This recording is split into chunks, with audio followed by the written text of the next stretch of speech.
أما بعد فأعوذ بالله من الشيطان الرجيم بسم الله الرحمن الرحيم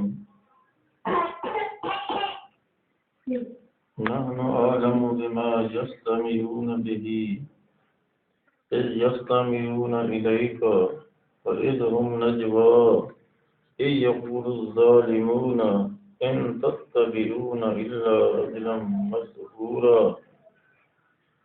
قال الله تبارك وتعالى في مقام آخر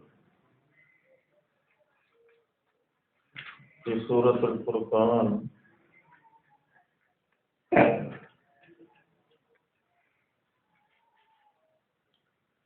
أو يلقى إليه كنز أو تكون له جنة يأكل منها وقال الظالمون إن تتبعون إلا رجلا مسحورا انظر كيف ضربوا لك الأمثال فضلوا فلا يستطيعون السبيلا. سمعنا کلام ان دونوں آیات کے مخاطب کفار ہیں اور کفار کے مختلف اقوال کو یہاں اللہ نے نقل کیا ہے. ایک ہے مجزہ، ایک ہے سحر، سحر سحر لفظ نہیں، سحر اور سحر، سحر صبح کو کہا جاتا ہے اور سحر شبدہ بازی، صنعت کاری، فنکاری، دھوکہ بازی،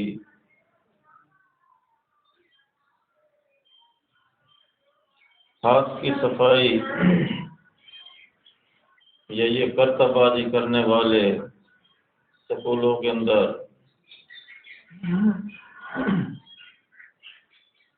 اب معجزہ جو ہے یہ ما فوق الفطری چیز ہوتی ہے، یہاں عقل ہی عاجز آ جاتی ہے، سپر نیچرلزم اسے کہا جاتا ہے. اور جادو جو ہوتا ہے یہ ماتحت الاسباب اثر کر سکتا ہے، لیکن سمجھا کیا جاتا ہے اسے یہ ما فوق الفطرت ہے، یہ عقل سے ماورا ہے. ما فوق الفطرت کوئی کسی کا کچھ بگاڑ نہیں سکتا الا بإذن. تو سبب ہے، اس کا انکار کیا جاتا ہے جادو کے اندر کہ یہ سبب کے بغیر ہوتا ہے. جہاں عقل عاجز آ جاتی ہے وہ کہتے ہیں یہ بھی جادو. تو اب مشینری کا دور ہے، سائنسی دور ہے. سائنسی دور کے اندر کتنی ایجادات آ گئی ہے، ساری کی ساری ایجادات عقل سے ماورا ہے.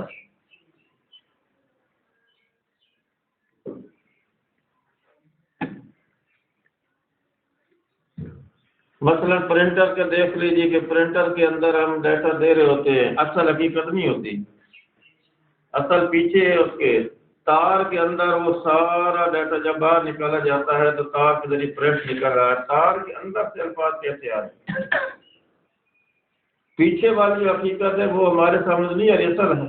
اس کی حقیقت کیا ہے؟ جہاں سے حقیقت کا تھوڑا سا عقل اوپر پردہ آتا ہے تو وہیں ہم کہتے ہیں یہ معجزہ ہو گیا، یہ جادو ہو گیا. حالانکہ حقیقت پیچھے اس کی ہے معجزے کے اندر. معجزہ حقیقت کے بغیر نہیں ہوتا، لیکن یہ حقیقت نہیں ہوتی جو یہ دوسرا کرتا فنکاری دھوکہ بازی ہوتی ہے. تو ان دونوں آیات کے اندر اس پہلو کے اوپر کفار کے حوالے سے روشنی جو ڈالی گئی ہے. تو یہاں دنیا کے اندر یعنی کائنات کے اندر کوئی عمل، کوئی حرکت، کوئی کام ایسا نہیں ہے جو بغیر کسی سبب کے انجام پائے. لیکن ہر انسان کے دائرہ علم میں اس کا ہونا لازمی نہیں. اور دوسرا سحر اس عمل کو کہا جاتا ہے کہ جس کے انجام پذیر ہونے کا سبب بغیر کسی انسان کے علم میں نہ ہو، یا اس سبب کو جاننا انسان کے قبضہ قدرت میں نہ ہو. اور یہ ایسی حقیقت ہے جس کا انکار ممکن نہیں، لیکن اس کے مفہوم کو سمجھنے میں غلطی کی وجہ سے اسے ایک ما فوق الفطرت سے کا درجہ دے کر اس کا تعلق عقیدہ سے جوڑ لے گی،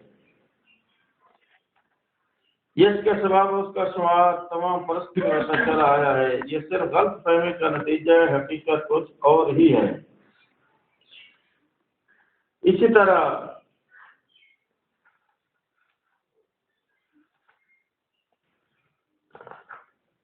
یہ لفظ جو ہے سحر عربی کا ہے اور جادو فارسی کا لفظ ہے.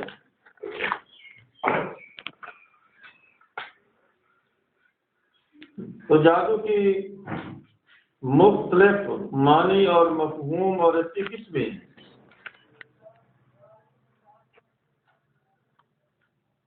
تو اردو کے اندر اس کے معنی مفہوم ادا کرنے کے لیے متبادل مترادف کے طور پر کئی الفاظ جو ہیں وہ استعمال ہوئے ہیں. تو چند ایک جو یہاں پیش ہو رہے ہیں. پہلا ہے جادو. اب جیم الف دال واو یہ الگ الگ ہوں تو کیا ان کی ویلیو ہوگی؟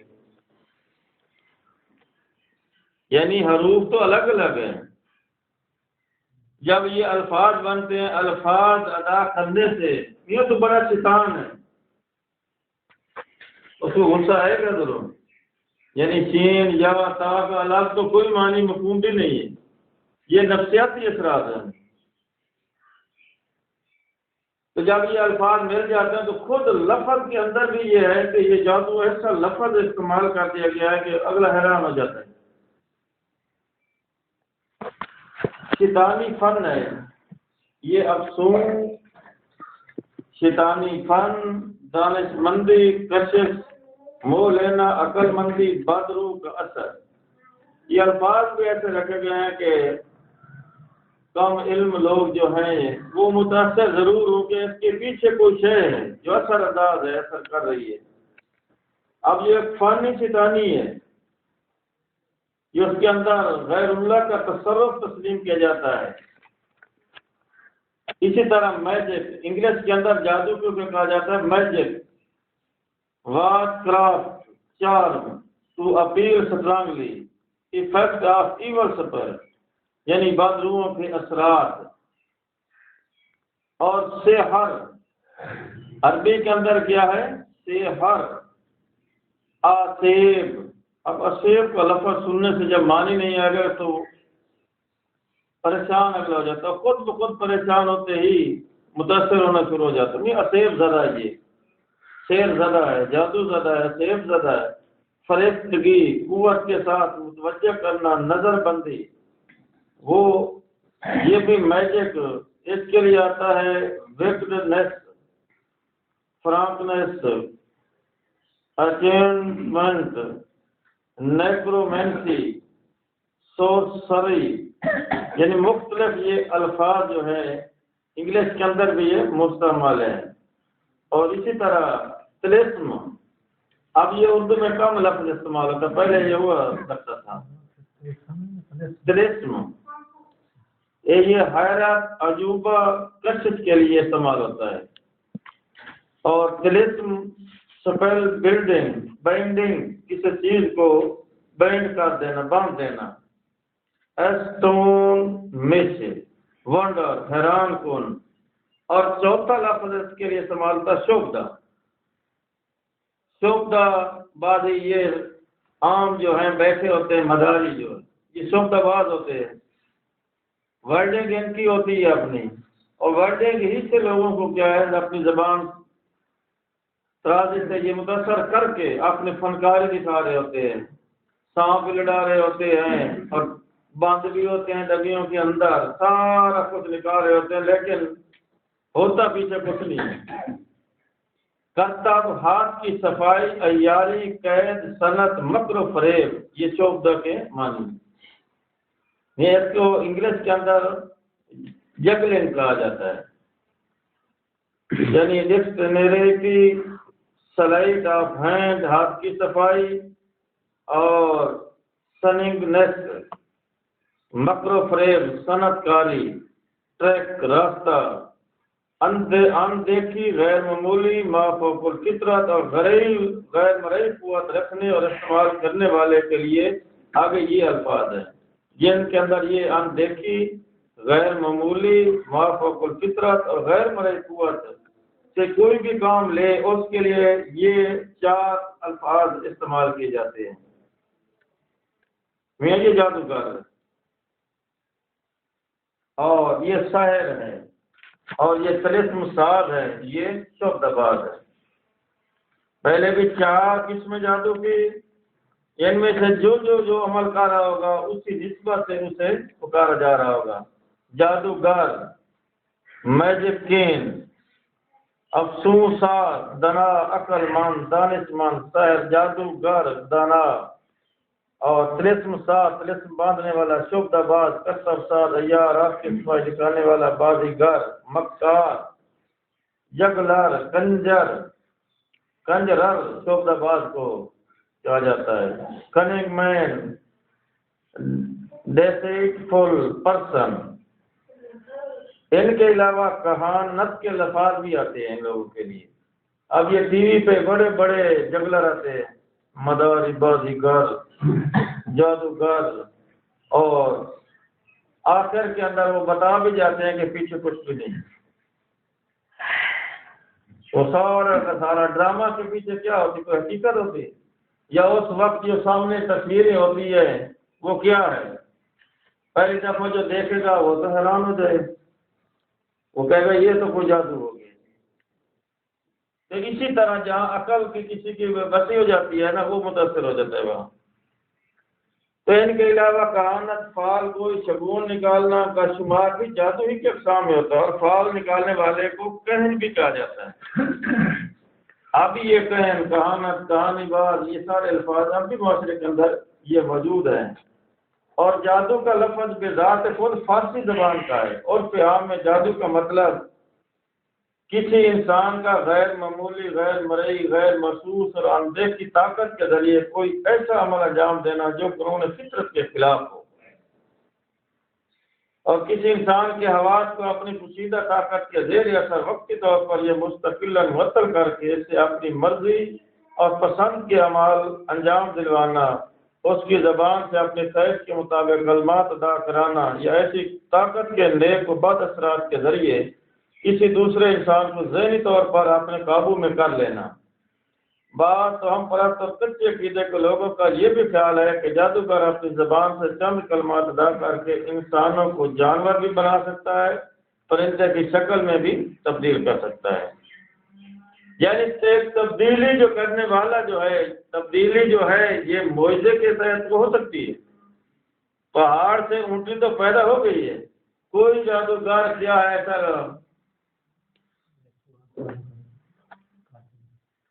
اسی طرح عربی میں جادو کے لیے سحر کا لفظ استعمال ہوتا ہے۔ مختلف علماء نے اپنی کتابوں میں اس کی یہ تشریح بیان کی ہے، اس کا اختصار سحر، ہم عام طور پر یہ استعمال کرتے ہیں سحر، یہ ہے سحر، ہاں کے اوپر زبر ہے، جزم نہیں ہے، یعنی دھوکہ اور بے حقیقت تخیلات کے لیے یہ لفظ استعمال ہوتا ہے۔ تخیل ہوتا ہے خیال کے اندر، یعنی وہم کے اندر کوئی چیز آتی ہے تو اس کے لیے یہ موسیٰ علیہ السلام کے لیے بھی آتا تخیل، یخیل الیہ، وہاں بھی تخیل کا یہ الفاظ استعمال ہے۔ وہاں کیوں ہوا ہے؟ وہ خود پریشان نہیں ہے بھائی، یہ جو آپ ٹنگڑے بن گئے ہیں تو مجموعہ تو عقل ان کی حیران رہ جائے گی، وہ مان جائیں گے واقعی یہ جادوگر ہیں۔ ہاں کہتا نہیں ہے، وہ ڈر گئے، وہ پریشان ہو گئے، پھر اللہ کو کہنا پڑا بولا تخف، آپ خوف نہ کریں، آپ نہ ڈریں۔ پہلے یہ دونوں چیزیں اللہ انہیں معجزے کے طور پر دکھا چکے تھے، ہاتھ کا سفید ہونا بغل کے اندر رکھ کر نکالنے سے، اور عصا کو جو ہے جب پوچھتے ہیں کہ کیا کرتے ہیں آپ بکریوں کے لیے، کیا ہے درخت کو جھاڑتے ہو، یہ چیزیں پہلے دکھا چکا تھا اللہ انہیں، کہ وہاں یک لفظ یہ چیز سامنے نہیں آ رہی تھی کہ وہ خوف کھا جاتے یا ڈر جاتے۔ اور دوسرا اس کے اندر یہ سمجھا جاتا ہے کہ کفار کیا کہتے تھے، محمد بن عبداللہ صلی اللہ علیہ وسلم سے انہیں کوئی خوف ڈر نہیں تھا، کوئی نقصان کیا ہے اس کا نقصان کرنا شروع کیا ہے تو جب نبوت کا دعویٰ کیا ہے تو اصل جسم سے انہیں کوئی تکلیف نہیں تھی، اصل مشن سے ان کا نقصان تھا۔ اور اب کیا کہتے ہیں کہ جسم کی جو حفاظت ہے، جسم کے اندر کوئی بیماری جو تکلیف پیدا ہو جاتی ہے یہ بھی جادو ہے۔ تو عصمت نبوت کہاں جائے گی؟ عصمت نبوت جو ہے یہ بنیادی فریضہ ہے نبوت کا۔ واللہ یعصمک من الناس، یہ حفاظت جو اللہ نے لی ہے نبی کے جسم کے لیے ہے یا صرف مشن کے لیے یا دونوں کے لیے؟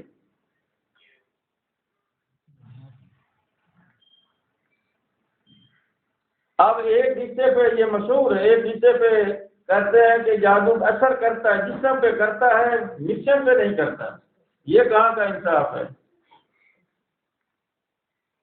اور دوسری طرف انہی روایات کے اندر یہ لکھتے ہیں کہ آپ نماز پوچھتے تھے پڑھائیے یا نہیں پڑھائے، بیویوں کے پاس گئے یا نہیں گئے، 6 ماہ بعد لکھتے ہیں، بعد سال لکھتے ہیں، یہ کیفیت تاری رہی ہے۔ لیکن زہرن کیا کہتے ہیں کہ جسم کے اوپر جس طرح بیماری نبی کو لگ سکتی ہے، جادو بھی اس طرح اثر کر سکتا ہے۔ جب جسم کے اوپر جو اثر ہو جائے گا تو آگے وہی اور باقی علاج کا کیا بنے گا؟ یہ موجودہ مروجہ جو یہ طریقہ کار ہے، فنکاری ہے، یہ شوقہ بازی ہے مذہبی گروہ کی، قائل سب ہیں۔ جس طرح کوئی پرانی تویز کا قائل ہے اور کوئی غیر پرانی کا ہے، جتنے موید ہیں وہ پرانی تویز کے نام سے بھی شرک کے اندر مبتلا ہے۔ خود موید ہے، گھر کے حالات ان کے دیکھیں، ان کی بیویاں کہاں کن کن پیروں کے پاس ملیں گی۔ تو یہ الفاظ اور ان کی جو حقیقت ہے تو مفردات تو قرآن امام راغب اصفہانی کی یہ لکھ ہوئی ہے قرآن کے حوالے سے، اس کے اندر بھی وہ لکھتے ہیں کہ دھوکہ اور بے حقیقت تخیلات کے لیے لفظ استعمال ہوتا ہے، دھوکہ اور بے حقیقت تخیل جو ہوتا ہے اس کے اوپر یہ سحر کا لفظ استعمال ہوتا ہے. اور سحری جس وقت روزہ رکھا جاتا ہے کوئی رکھ مکمل رکھ لیتا ہے اور کوئی رکھ ہی نہیں سکتا, کوئی رکھ رہا ہوتا ہے جانے ہو جاتی ہے. تو شعبدہ باز اپنے ہاتھ کی صفائی سے نظروں کو حقیقت سے پھیر دیتا ہے. اسی طرح سحر دھوکہ دینا, جھوٹ کو سچ بنا کر دکھانا, ہیلا سازی, فساد, یہ المنجد کے اندر اس کی تعریف ہے. سحر ایسا دھوکہ جس کا پتہ نہ چلے کہ دھوکہ کس طرح دیا گیا ہے. لغات ابن قتیبہ کے اندر سحر اس انداز سے دھوکہ دینا کہ پتہ نہ چل سکے کہ دھوکہ کس طریقے سے دیا گیا. تاج العروج. سحر وہ بات جس کا ثواب پوشیدہ ہو, دھوکہ جس کی حقیقت کچھ ہو اور غیر کچھ کیا گیا ہو. سحر ہر اس چیز کو کہتے ہیں کہ جس کے اسباب مخفی ہو اور اسے حقیقت حال کے خلاف خیال پیدا کر دیا جائے اور اس کے ذریعے دھوکہ اور فریب کیا جائے. ابو الکلام آزاد یہ انڈیا کے ایک عالم تھے. ان کی تفسیر ہے ترجمان القرآن اور یہ وزیر تعلیم بھی رہے ہیں.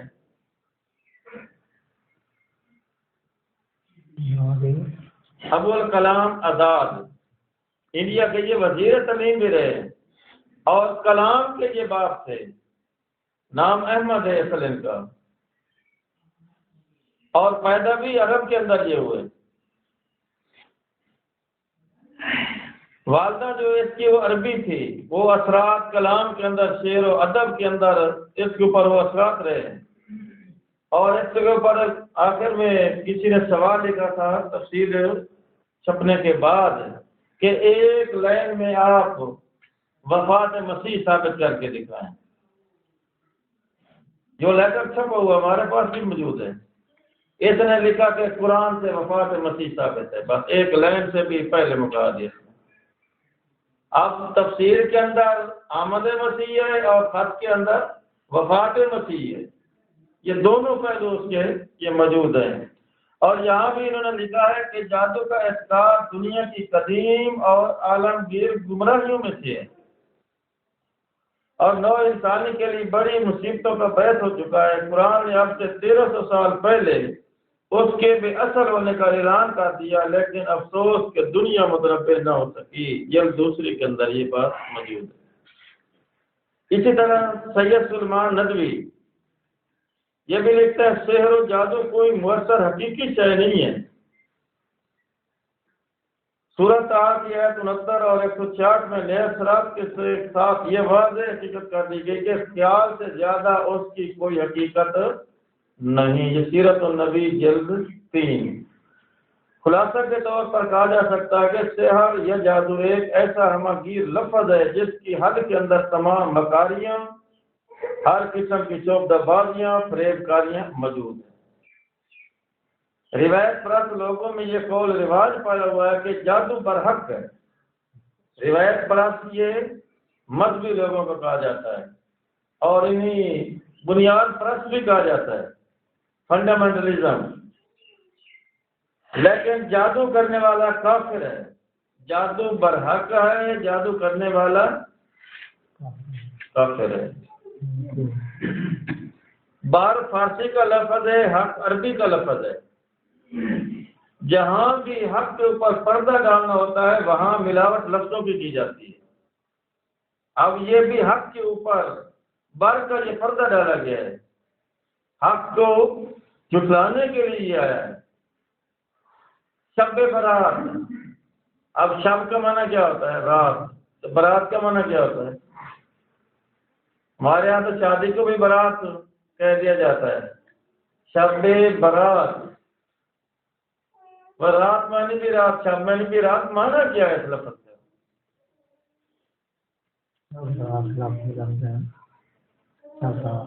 اصل شب برات ہے لفظ. تو سورت برات بھی ہے, اس کا نام توبہ بھی ہے.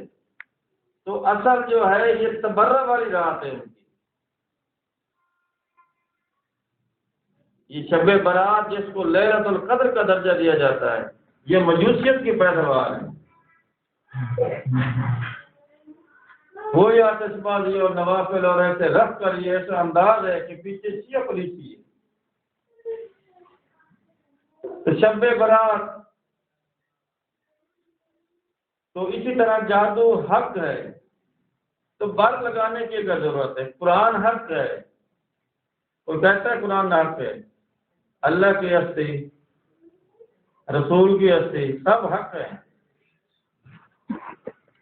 یہ زمین و آسمان کی تخلیق حق ہے نہ حق ہے؟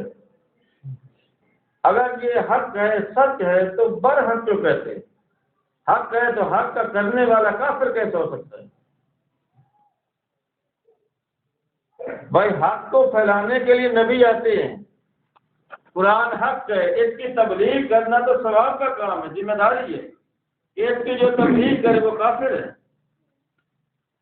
جادو حق ہے تو اس کا کرنے والا کافر کیوں؟ یہ جملہ عام ہے، زبان عام ہے، میاں جادو برحق ہے، کلامہ برحق ہے، جادو برحق ہے، کلامہ برحق ہے، تو اس کو کرنے والا کیوں کافر ہے؟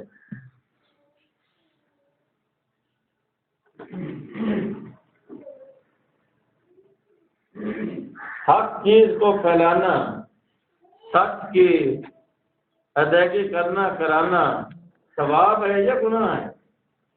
تو کافر کے لیے تو جہنم ہے۔ جو اگر سچی چیز ہے، حق چیز ہے، تو اس کا کرنے والا جب جہنم میں جا رہا ہے تو ثابت ہوا کہ وہ حق ہے ہی نہیں۔ یہ تو ان کا اپنا بنایا ہوا جملہ ہے۔ پہلی بات، مسلک پسندوں میں اس بات پر اختلاف رائے موجود ہے۔ معتزلہ بحیثیت فرقہ جادو کے حق ہونے کے قائل نہیں، یہ قدیم اشریہ اور معتزلہ فرقے گزرے ہیں۔ احناف کے اندر امام ابو حنیفہ بھی قائل نہیں ہے، وہ اسے شوبدہ فنکاری قرار دیتا ہے جادو کو، لیکن علماء دیوبند کو دیکھ لو سب قائل ہیں، بلکہ خود بڑے بڑے پیر، جادوگر، اور کچھ نہیں ہے تو علماء کا کیا تھا، نمک کے اوپر تو ضرور دم کر کے دے رہے ہوتے ہیں۔ بڑے بڑے توسوی حضرات بھی، ان کا بھی یہی فعل ہے، نمک کے اوپر تو دم ان کا جو ہے نا وہ چل رہا ہے۔ تو بانی جو مبانی ہے فرقہ کا ابو حنیفہ، وہ جادو کا قائل نہیں ہے، فنکاری شبد بازی کرا دیتا ہے۔ اور امام ابوبکر رازی، امام شافیوں کے اندر امام ابو جعفر، اور زیلیوں کے اندر ابن حزم، ابن حجر اسقلانی، یہ بھی جادو کے قائل نہیں ہے۔ یہ قرآن میں 5ویں 4ویں صدی کی یہ بات۔ امام ابو حنیفہ 80 ہجری کی پیدائش ہے اس کی، یہ پہلی صدی کا، امام راضی جو ہے یہ 5ویں صدی کا ہے، اور اسی طرح ابو جعفر اور ابن حزم، جسے زہری المذہب بھی کہا جاتا ہے، یہ بھی اس چیز کا قائل نہیں ہے۔ اور اس کی کتاب الملل والنحل، یہ فرقوں کے اوپر بڑی اہم کتاب ہے۔ امام ابن حجر اسقلانی، یہ محدث بھی ہے، حدیث کے اوپر اس نے بڑا کام کیا ہے، حدیثوں میں سے یہ بھی اس کے حق ہونے کو تسلیم نہیں کرتا۔ لیکن بانیوں کی یہ کیفیت ہے، اور آگے موجودہ دیکھ لو مذاہب کی، وہ سارے قائل ہیں، اور عصر استوا وغیرہ کو بھی یہ تسلیم نہیں کرتا ابن حزم۔ موجودہ دور کے اکابر علماء کے اندر مودودی صاحب جادو کا وجود خود قرآن سے ثابت کرتے ہیں۔ یہ تفسیر اردو کے اندر آسان عام فہم تفسیر ہے کہ یہ جادو سے قرآن کو ثابت کرتے ہیں۔ قرآن سے جادو، جی، جبکہ اسی کی اپنی جماعت کا جیسے الگ اور امیم میں اصل اصلاحی، وہ سے قطعی انکاری ہے۔ دونوں مفسر قرآن ہے موجودہ، ایک کی تفسیر تفہیم القرآن ہے اور دوسرے کی تدبر قرآن ہے۔ دونوں کے پیدائشی بھی انڈیا کے ہیں، بعد میں یہاں آتے، اور شروع میں رہے بھی جماعت اسلامی کے ساتھ ہے۔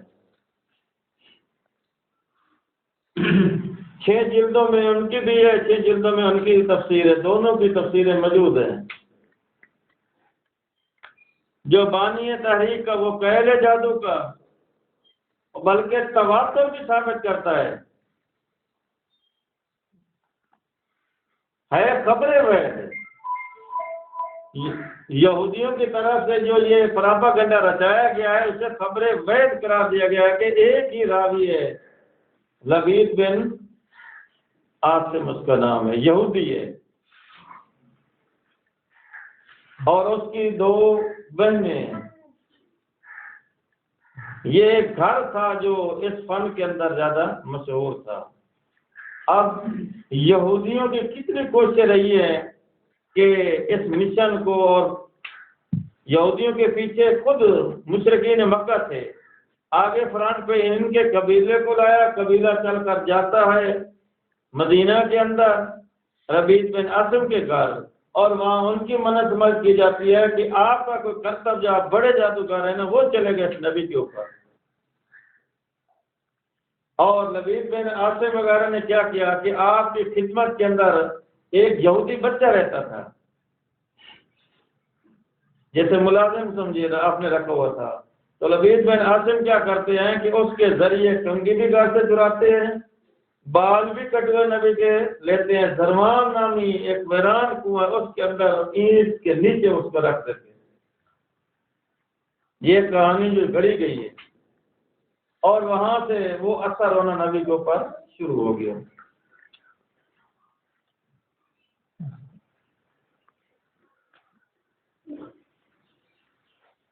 پھر آپ کو یہ کیفیت ہے، ہر مفسر نے الگ الگ بیان کی ہے۔ کوئی ایک راوی ہے تو بیان تو اکٹھا ہونا چاہیے، سب کی ایک بات ہونی چاہیے، ایک ہی دوسرے کے ساتھ نہیں ملتی۔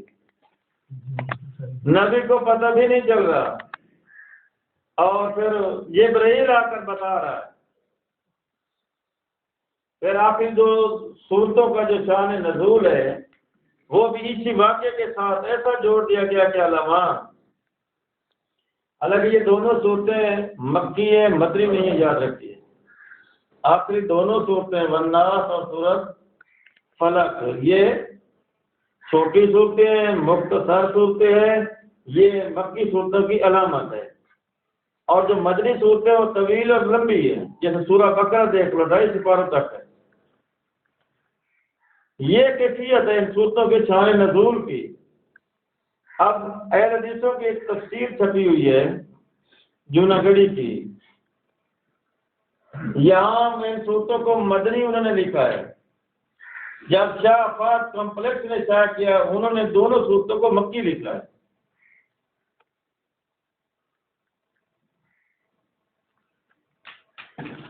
کیوں لکھا ہے؟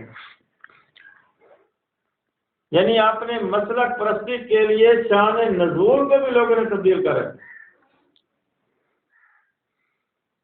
اور جادو کہاں ہوا ہے؟ مکہ کے اندر یا مدینے کے اندر؟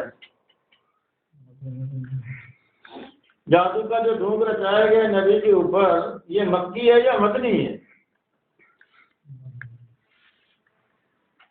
ہاں بھائی غلام حسین، جادو جو نبی کے اوپر ثابت کر رہے ہیں یہ مکہ کے اندر ثابت کیا جا رہا ہے یا مدینے کے اندر؟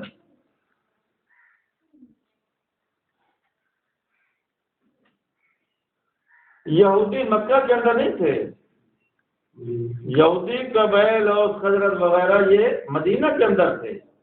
یہ سارا ڈرامہ جو ہے مدینہ کے اندر رچایا گیا ہے، اور یہ صورت مکی ہے۔ اور یہ ڈرامہ رچانے والے مشرک اور کافر، جادو اگر کفر ہے، قرآن بھی جادو کو کیا کہتا ہے؟ کفری عقیدہ ہے، شرکی عقیدہ ہے، اور کوئی نبی یہ کرتا کر سکتا ہے؟ شرکیہ کام نبی آ کر کرے یا روکنے کے لیے آتا ہے؟ تو سلیمان علیہ السلام سے بھی یہ شرک ثابت کروا رہے ہیں۔ تو اللہ رب العزت فرماتے ہیں کہ وما کفر سلیمان، سلیمان علیہ السلام نے یہ کفر نہیں کیا کہ جادو سلیمان نے کیا ہے، یہ مشہور کر رکھا ہے، وہاں مار نہ کیا ہے۔ اور اسی طرح اگلی بات سمجھنے والی ہے، وَمَا أُنزِلَ عَلَى الْمَلَكَيْنِ، اللہ نے 2 فرشتوں کے اوپر نازل کیا اس جادو کو، اور ان کا نام کیا تھا؟ ہاروت اور ماروت۔ تو ان کے کام کیا تھے؟ وہ منع بھی کرتے یہ غلط کام ہے، اس کو نہ کرو، نفع اور نقصان بھی اس کا بتا دیا گیا کہ کرنے والا جہنمی ہے، اس کا کوئی آخرت میں حصہ ہی نہیں ہوگا اور نقصان بھی نہیں ہو سکتا الا باذن، وما هم بضارین۔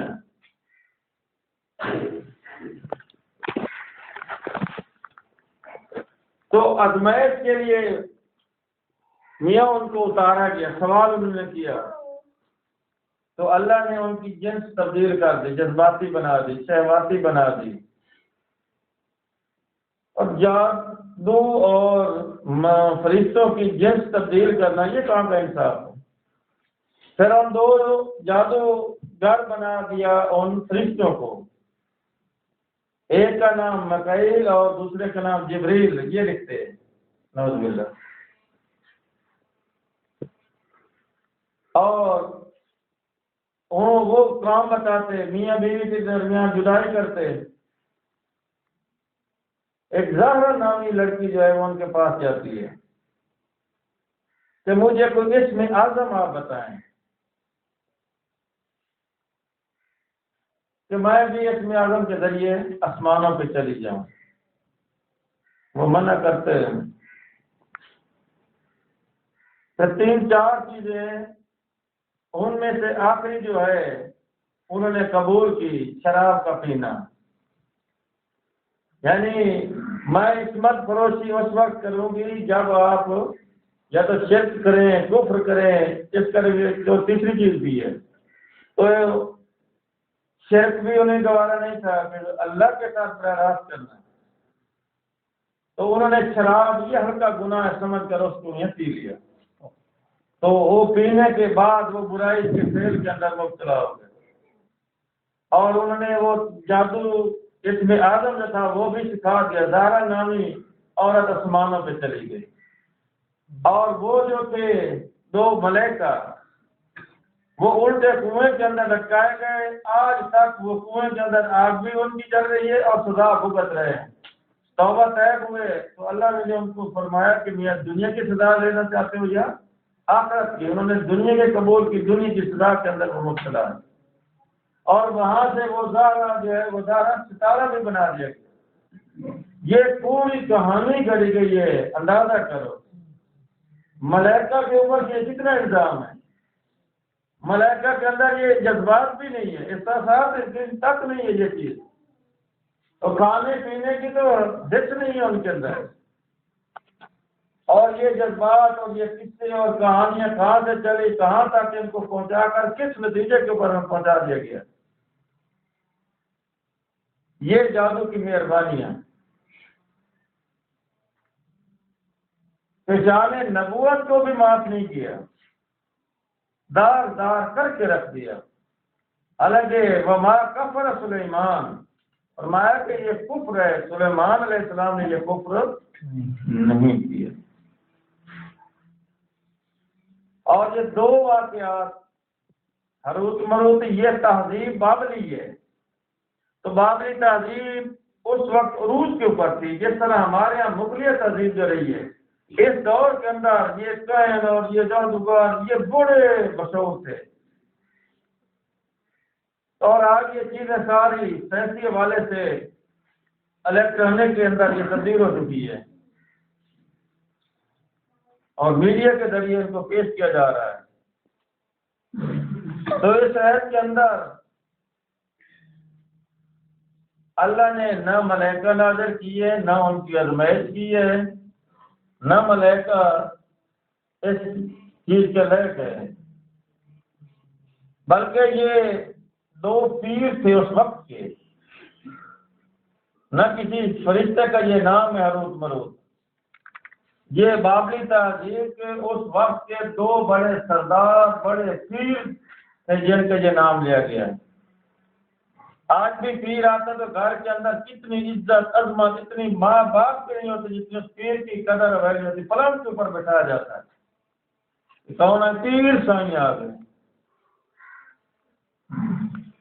مقدس فرشتوں سے بھی زیادہ ان کا عزت و احترام کیا جاتا ہے کہ فرشتہ نما یہ گھر ہمارے انسان آ گئے۔ وہ بھی ان کے دو ہاروت اور ماروت کیا تھے؟ پیر تھے اس وقت کے، نہ کہ وہ فرشتے تھے۔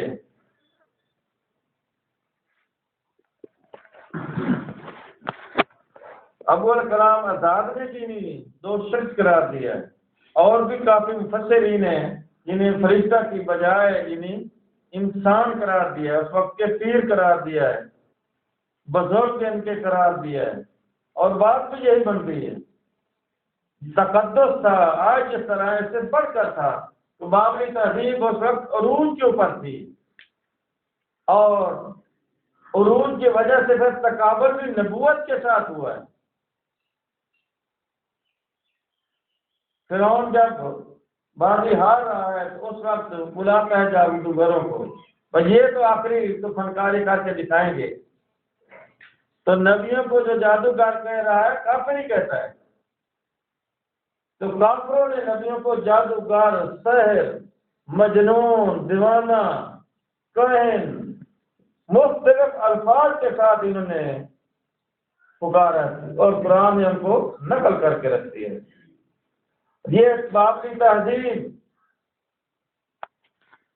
ان کے بعد موسیٰ علیہ السلام آتے ہیں، تو موسیٰ علیہ السلام کا جو جادو کا واقعہ قصہ یہ سب سے زیادہ طویل قرآن کے اندر پیش ہوا ہے، ایک سورت کے اندر مختلف مقامات پر اسے پیش کیا گیا۔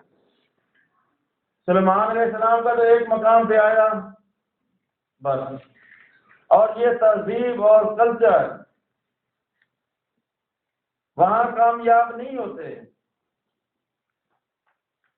نہ عیسیٰ علیہ السلام کے دور میں یہ کامیاب ہوئے۔ یہ خلاصہ تفصیل اگلے جمعے پہ آئے گی کہ موسیٰ علیہ السلام کی جادو کے حوالے سے وہاں جادوگر کامیاب نہیں ہوئے، ناکام ہوئے، اور بلکہ جادوگر کے سجدہ میں گر گئے۔ جو حقیقت انہوں نے پا لی کہ ہماری صنعت کاری تھی، جو رسیاں وغیرہ ہم نے بنائی ہے، اور موسیٰ علیہ السلام کے لکڑی سے جو عصا بنتا ہے وہ سب کو کھا جا رہا ہے۔ وہ حقیقت کو تسلیم کر گئے، اور سخت سزائیں جو سنا رہا ہے فرعون کو سنا رہا ہے۔ ایک لمحے کے اندر وہ کافر ہیں، اور دوسرے لمحے کے اندر مومن موحد ہے۔ یہ ہے سجدے کا معنی، یعنی سجدہ ایک انقلابی شخصیت کو بھی کہا جاتا ہے۔ سجدے کے اندر صرف ہم تسلیم کر رہے۔ عیسیٰ علیہ السلام پر بھی جادوگر کامیاب نہیں ہوئے۔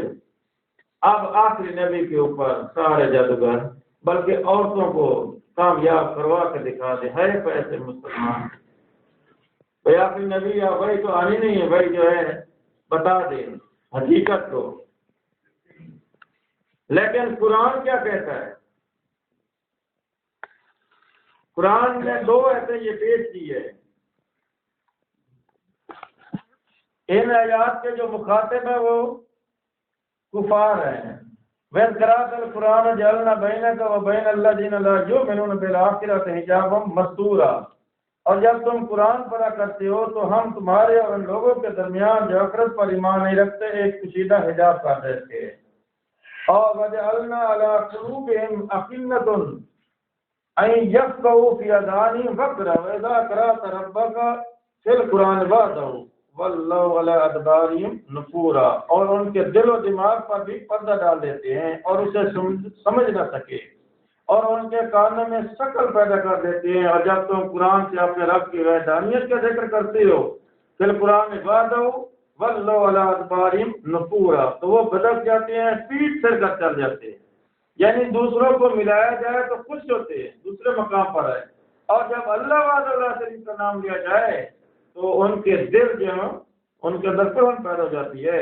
آگے فرمایا نَحْنُ أَعْلَمُ بِمَا يَسْتَمِعُونَ بِهِ إِذْ يَسْتَمِعُونَ إِلَيْكَ یہ لوگ جب تمہاری طرف کان لگاتے ہیں تو جس نیت سے یہ سنتے ہیں ہم اسے خوب جانتے ہیں نبی، بما یستمعون به اذ یستمعون الیک واذ هم نجوا، اور جب یہ اکیلے ہوتے ہیں، جب یہ سرگوشیاں کرتے ہیں، پھر اٹھ کر مشورہ کرتے ہیں تو کیا کہتے ہیں؟ اذ یقول الظالمون، ان کے قول کو قرآن نقل کیا ہے، یعنی یہ ظالم مومنوں سے، صحابہ کرام سے یہ کہتے ہیں کہ تم تو ایک ایسے انسان کی پیروی کرتے ہو، ان تتبعون الا رجلا مسحورا، جو مسحور ہے، سحر زدہ، جادو زدہ ہے۔ یہ قول کہنے کا ظالم لوگوں کا، وقال الظالمون، تو جادو کرنے والا ظالم ہے، کافر ہے۔